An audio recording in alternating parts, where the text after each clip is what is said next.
अगर ये बारिश यूं ही होती रही तो फिर कहीं हमारी ये झोपड़ी भी ना ढह जाए। मुश्किल से ले देकर हमारे पास ये एक आसरा ही है। अगर बारिश ना रुकी तो हमारी ये फसल भी खराब ना हो जाए। वो ये बात कर ही रहे थे कि तभी उनकी एक तरफ की छत टूट कर गिर जाती है। जरा शुभ शुभ बोलो गीता। अच्छा हम उस तरफ नहीं बैठे थे। चलो अब जल्दी से पिंकी को लेकर बाहर चलो।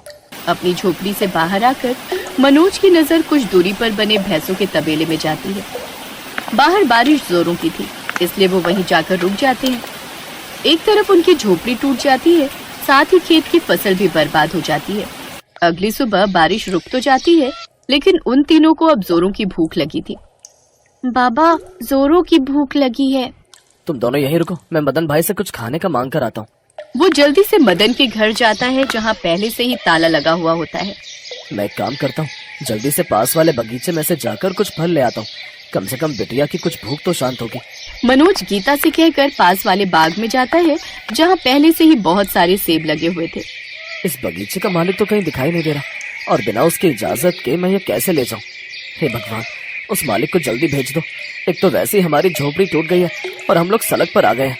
ऊपर से मेरी बच्ची और हम भूखे भी हैं। अगर इस बाग का मालिक आ जाए तो मैं उससे इजाजत ले लूं। उसकी ये सभी बातें वहाँ पर लगे हुए सेब सुन रहे थे। तभी उनमें से एक सेब बोला, तुम्हारे साथ तो सच में कितना बुरा हुआ मनोज। और हाँ, इस बगीचे का कोई मालिक नहीं है। हम सब परिलोक के जादुई सेब हैं। अरे बाप रे, ये तो सचमुच ही कमाल हो गया। कहीं यहाँ कोई भूत तो नहीं है? नहीं नहीं, मैं जा रहा हूँ। ओफो, घबराओ मत। मैंने कहा ना, हम जादुई सेब हैं और तुम्हारी मदद करना चाहते हैं। मेरी मदद? लेकिन कैसे? अपने जादू से तुम्हें जादुई सोने के सेब देकर तुम उन सोने के सेब को गांव के सुनार के पास ले जाकर बेच देना, जिससे तुम्हें अच्छे पैसे मिल जाएंगे। ये कहकर जादुई सेब अपने जादू से वहाँ पर सोने के सेब प्रकट कर देता है। वो सेब मनोज के हाथ में आ जाते हैं, जिन्हें देख मनोज खुश हो जाता है। अरे ये तो सचमुच सोने के सेब है। तुम्हारा बहुत बहुत शुक्रिया जादुई सेब। मनोज जल्दी से वो सेब लेकर गांव के बाजार में जाता है और सुनार के पास जाकर उन्हें अच्छे दाम में बेच देता है। सोने के सेब बेचकर मुझे कितने अच्छे दाम मिले। अब तो हमारी परेशानियां खत्म हो जाएंगी। सबसे पहले जाकर खाने के लिए आलू पूरी ले चलता हूँ। चिंकी देखेगी तो बहुत खुश हो जाएगी। उसे आलू पूरी कितनी पसंद है। मनोज आलू पूरी पैक करवा कर लेकर जाता है और आकर सारी बात गीता को बताता है। अब वो बाकी पैसों से घर बनवा लेते हैं, साथ ही खाने के लिए राशन भी भरवा लेते हैं। फिर एक रोज गीता मनोज से, सुनिए जी, आप क्यों सारा दिन खेत में इतनी मेहनत करते हैं और उसके बाद भी हमारे पास इतनी कमाई नहीं हो पाती। इससे तो अच्छा होगा कि आप फिर से उस बगीचे में जाकर उस जादुई सेब से और सोने के सेब मांग लीजिए और फिर उससे आप अपना कोई बड़ा रोजगार शुरू करना। तुम ठीक कहती हो। वैसे भी खेती के काम तो मौसम के ऊपर निर्भर करता है। मौसम खराब तो फसल खराब। मैं अभी उसके पास जाता हूँ। मनोज फिर से जादुई सेब के पास जाता है। क्या हुआ मनोज, आज इतने दिनों बाद तुम यहाँ? जादुई सेब, मुझे फिर से तुम्हारी मदद की जरूरत आन पड़ी है। अब क्या बताऊँ, खेती बाड़ी का काम है तो उसमें कभी फसल ज्यादा बारिश के कारण या तो ज्यादा ठंड और धूप के कारण बर्बाद हो जाती है। इसीलिए तुम्हारी मदद चाहिए थी ताकि खुद का काम शुरू कर सकूं। अगर तुम मुझे जादुई सोने का सेब दे दोगे तो मेरी बड़ी मदद हो जाएगी। अच्छा ठीक है, मैं तुम्हें एक और जादुई सोने का सेब दे देता हूँ। तुम इन्हें बेचकर अपने लिए कोई अच्छा सा काम शुरू करना। अब गांव में कोई दूसरी अच्छे कपड़ों की दुकान नहीं थी, इसलिए वो गांव में कपड़ों की दुकान खोलने लगता है, जिससे उसकी दुकान बहुत अच्छी चलने लगती है और उसकी अच्छी कमाई होने लगती है। ये देखो गीता, आज पूरे 8,000 की कमाई हो गई। लेकिन ये सब देखकर भी उसका लालच कम नहीं हुआ। उसने मनोज से कहा, वैसे मनोज, हम शहर जाकर कपड़ों का बड़ा शोरूम खोल ले तो महीने के लाखों कमाएंगे। ज्यादा लालच भी अच्छा नहीं गीता। मैं गांव में रहकर भी अच्छा खासा कमा रहा हूँ, इतना कि हर साल खुद का घर ले सकूं। और बार बार यूं जादुई सेब से मदद लेना अच्छी बात नहीं। उसने अभी तक हमारी बहुत मदद की है। हाँ तो एक बार और सही। और आप तो लोगों की भलाई कर रहे हो ना। अगर आप बड़ा शोरूम खोलेंगे तो वहाँ पर काम करने वालों को भी रखेंगे और साथ ही हम उनको रोजगार भी देंगे। और जो आपकी गांव वाली दुकान है वो हम किसी को संभालने के लिए दे देंगे और उसे भी हर महीने पगार दे देंगे। बात तो तुम्हारी बिल्कुल ठीक है। अब एक बार फिर मनोज उस जादुई सेब के पास गया और उसे सारी बात बताई। जादुई सेब समझ जाता है कि इसकी पत्नी के मन में लालच भर चुका है, लेकिन फिर भी वो एक बार फिर से उसकी मदद कर देता है। ये लो मनोज, अब इस सोने के सेब को बेचकर तुम खुद का शोरूम शहर में खोल लो, लेकिन एक बात याद रखना, कभी किसी का हक मत मारना और सबके साथ अच्छे से बर्ताव करना, नहीं तो तुम अपना सब कुछ खो दोगे। मनोज ने उस शहर आकर अपना बड़ा शोरूम खोल लिया और गांव वाली दुकान गीता देखने लगी। उसने काम पर एक औरत ममता रख ली और जब तनख्वाह देने का वक्त आया तो, ये क्या गीता दीदी, ये तो 6,000 ही है, बात तो 10,000 की हुई थी। तुम इतना अच्छा काम भी नहीं करती, इतना ही काफी है, तुम इतने पैसों के ही लायक हो। ये आप गलत कर रही हैं दीदी, आप मुझे मेरे पूरे पैसे दीजिए, मुझे इनसे अपना घर चलाना है। पैसे तो तुम्हें इतने ही मिलेंगे, रखने हो तो रखो, नहीं तो जाओ यहाँ से। जादुई सेब से इतना कुछ मिलने के बाद भी और इतना पैसा कमाने के बाद भी गीता दूसरे गरीब लोगों का हक मारने लगती है, जो बात जादुई सेब को पसंद नहीं आती। इसलिए गीता के व्यवहार की वजह से वो उनसे अपना सब कुछ छीन लेता है और वो लोग फिर से गरीब हो जाते हैं।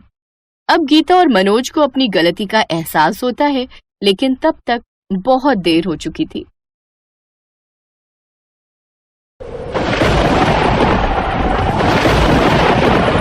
ये सब क्या हो गया जी, कुछ नहीं बचा, न खेत बचे न घर, अब हम क्या करेंगे? पता नहीं राधा, हमारी किस्मत में क्या लिखा है, खेत में फसल का एक दाना नहीं बचा। खेत, घर में रखी सारी उपज और बीज भी बह गए, पता नहीं अब कैसे गुजारा होगा हमारा। रामपुर गांव के हर घर की फिलहाल यही कहानी थी। 4 दिनों तक लगातार बारिश ने सब कुछ बर्बाद कर दिया। पूरे इलाके में बाढ़ आई थी। राम के खेत में खड़ी फसल में बाढ़ आ गई, हर तरफ तबाही का मंजर था। किसी को कुछ समझ नहीं आ रहा था कि अब वो क्या खाएंगे और कैसे जिएंगे। अन्न के बिना पूरा दिन बीत गया। फिर पूरे 2 दिन बाद पानी जब कुछ कम हुआ तो सरकार के कुछ लोग थोड़ा थोड़ा अनाज गांव के सभी परिवारों को दे गए। राधा ने उसी अनाज से एक पतीले में खिचड़ी बनाई और फिर जैसे ही राम और राधा उस खिचड़ी को खाने बैठे, ठीक उसी वक्त, बेटा कोई है क्या? 2 दिनों से भूखा हूँ बेटा, कुछ खाने को मिलेगा क्या? बाबा आप कहाँ से आए? बेटा मैं तो 3-4 दिन पहले बस यहाँ से गुजर रहा था, तभी जोर की बारिश शुरू हो गई। बारिश से बचने के लिए मैं पास वाले मंदिर में रुक गया, लेकिन बारिश बढ़ती ही चली गई और मैं वहीं पर फंस गया। अब पानी कम हुआ तो बाहर निकल पाया। अब वो मैं बोल रहा था कि कुछ खाने को है क्या बेटा? एक तो वैसे ही अनाज कम है, इतनी सी खिचड़ी बनी है बस, इसमें से अब बाबा को कैसे खिलाएं? कोई बात नहीं, भगवान सब व्यवस्था करेगा। बाबा आप अंदर आइए। बेटा अगर कोई बात है तो जाने दो, मैं कहीं और जाकर। ना बाबा कोई बात नहीं, ये मेरी पत्नी राधा है, इसने खिचड़ी बनाई है तो बस ये कह रही है कि आपको खिलाने के लिए हमारे पास अच्छा भोजन भी नहीं है। अरे कोई बात नहीं बच्चों, भूखे के लिए तो खिचड़ी भी पालक पनीर के समान है। ऐसी बात है तो आपका स्वागत है। आइए बाबा, जो हम खाएंगे वही आप भी खा लीजिए। राधा और राम के पास इतनी भी खिचड़ी नहीं थी कि वो दोनों भी पेट भरकर खा पाए। ऊपर से साधु बाबा के आने से तीनों मुश्किल से खिचड़ी के 3-4 निवाले ही खा पाए। खाना खाने के बाद राधा बर्तन धोने के लिए अंदर चली गई और राम साधु के हाथ धुलवाने के लिए पानी लेने अंदर आ गया। फिर जब राम पानी लेकर वापस आया तो साधु बाबा उसे कहीं नहीं दिखे। अरे लगता है बाबा चले गए। लेकिन वो क्या है? राम की नजर उस जगह पर थी जहां वो साधु बाबा कुछ देर पहले बैठकर खिचड़ी खा रहे थे। अब साधु बाबा तो वहां पर नहीं थे, लेकिन उनकी जगह वहां पर एक अंगूठी रखी हुई थी जो काफी ज्यादा चमक रही थी। राधा राधा जल्दी आओ, ये देखो वो साधु बाबा अपनी अंगूठी यहीं भूल गए। हैं? अंगूठी भूल गए? अंगूठी भला कौन भूलता है? शायद उन्होंने हाथ धोने के लिए अंगूठी निकाली हो और फिर पहनना भूल गए हो। तुम रुको, मैं देखकर आता हूँ, वो अभी ज्यादा दूर नहीं गए होंगे। राम ने साधु की तलाश में पूरा गांव छान मारा, लेकिन उसे वो साधु बाबा कहीं नजर नहीं आए। थक हार कर वो अपने घर वापस आ गया। राधा और राम ने फिर उस अंगूठी को साधु बाबा का उपहार समझकर अपने घर में भगवान की मूर्ति के सामने रख दिया।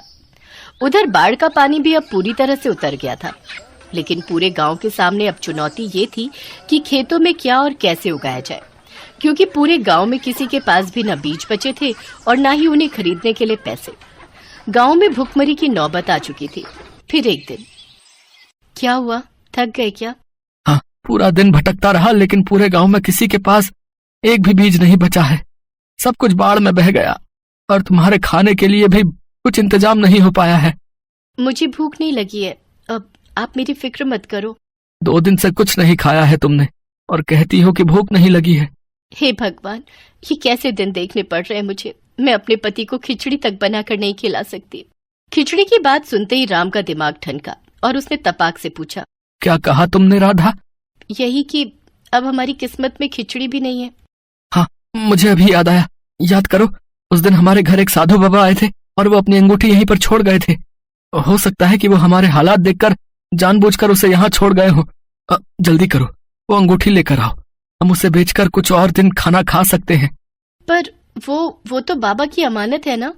जो भी हो राधा, अपने जीते जी मैं तुम्हें भूखा नहीं देख सकता। राम के कहने पर राधा उस अंगूठी को ले आई। राम ने उस अंगूठी को ध्यान से देखा और फिर उसका चेहरा उतर गया। क्या हुआ जी? अरे राधा, ये तो पीतल की अंगूठी है, इसका क्या मोल मिलेगा? कुछ भी नहीं। राम उस अंगूठी को जमीन पर गुस्से से फेंकने ही वाला था कि तभी उसे कुछ नजर आया और फिर वो अंगूठी को ध्यान से देखने लगा। राधा देखो जरा, इस अंगूठी का नग कुछ अजीब नहीं लग रहा? हाँ जी, ये तो एक बीज जैसा लग रहा है। राधा सही थी। असल में वो एक टमाटर का बीज था जिसे राम ने बड़े ध्यान से अंगूठी से अलग किया। पर कोई अपनी अंगूठी में नग की जगह टमाटर का बीज क्यों लगाकर घूमेगा? यही तो सवाल है राधा। जरा सोचो, जब हमारे घर में कुछ खाने को नहीं था तभी एक साधु हमारे पास आते हैं और ये बीज यहाँ छोड़कर चले जाते हैं। कुछ तो बात है राधा। दोनों ने उस बीज को नमन किया और फिर पूरी श्रद्धा के साथ उसे अपने घर के एक गमले में गाड़ दिया। राधा और राम को लगा कि कुछ दिन बाद उस बीज में से टमाटर का पौधा निकल आएगा, जिनसे वो कुछ वक्त बाद कुछ और बीज बना पाएंगे। और इसी सोच के साथ वो दोनों वहां से चले गए। उन्हें इस बात का बिल्कुल अंदाजा नहीं था कि उनके साथ क्या चमत्कार होने वाला था। अगले दिन जब राम और राधा सोकर उठे तो ये देखकर चौंक गए कि जिस गमले में बस एक दिन पहले ही उन्होंने टमाटर का बीज बोया था, वहां अब एक मजबूत पौधा खड़ा था। सिर्फ इतना ही नहीं, इस पर कई सारे लाल लाल टमाटर भी उगाए थे। हे भगवान, ये कैसे संभव है? इतनी जल्दी भूल गए? ये उन साधु बाबा का चमत्कार है जी, और मेरी बनाई खिचड़ी का फल, जो इतने सारे टमाटरों के रूप में हमारे सामने है। उस पौधे को साधु बाबा का आशीर्वाद और भगवान का चमत्कार मानकर राम और राधा ने अपने हाथ जोड़ लिए। राम ने उस पौधे से निकले टमाटरों से एक टमाटर तोड़ा और उसमें से ढेर सारे बीज निकालकर अपने खेत में बो दिए, जबकि राधा ने बाकी टमाटरों की बढ़िया चटनी बनाई। कई दिन बाद दोनों पति पत्नी ने खुशी खुशी और भरपेट खाना खाया। अब दोनों को अगले दिन का इंतजार था और जैसे ही सुबह हुई वो दोनों भागकर अपने खेत में गए। वहां उन्होंने देखा कि पूरा का पूरा खेत टमाटरों से भरा पड़ा था। इतने सारे टमाटर देखकर दोनों खुशी से उछल पड़े। तभी वहां गांव के सरपंच आ गए। अरे भाई राम, अरे ये चमत्कार कैसे हुआ भाई? कल तक तो तुम्हारा खेत भी हम सबके खेतों की तरह ही वीरान पड़ा था, फिर ये टमाटर की फसल एक ही दिन में कैसे उग गए भाई? ये जादुई टमाटर है सरपंच जी।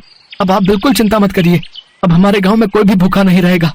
सचमुच? पर पहले बताओ तो सही, ये चमत्कार आखिर हुआ कैसे? राम ने गांव के सरपंच को कुछ नहीं बताया, बस मुस्कुराकर अपने खेत की तरफ बढ़ गए। उसने अपने खेत के लाल लाल जादुई टमाटर पूरे गांव में बांटे और सभी ने उन टमाटरों के बीजों को अपने अपने खेतों में बोया। कुछ ही दिनों में गांव का हर खेत लाल जादुई टमाटरों से अटा पड़ा था। अब तो ट्रक के ट्रक गांव आते और यहाँ के खास टमाटरों के बदले गांव के किसानों को बढ़िया दाम देकर जाते। कुछ ही दिनों में पूरे गांव की तस्वीर बदल गई। राधा और राम की भी काया पलट हो चुकी थी, लेकिन इन सब के बावजूद उन दोनों ने दूसरों की मदद करना नहीं छोड़ा था।